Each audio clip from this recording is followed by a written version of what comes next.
கருவை உம் கண்கள் கண்டன. மறைவாய் வளர்வதை கவனித்தீரே, என் கருவை உம் கண்கள் கண்டன. மறைவாய் வளர்வதை கவனித்தீரே, அதிசயமாய் பிரமிக்கத்தக்க பக்குவமாய் உருவாக்கினீ.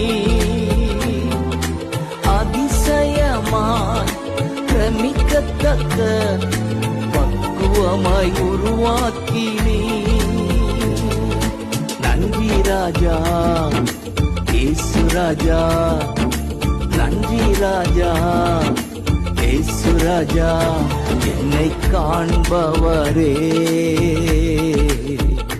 தினம் காப்பவரே, என்னை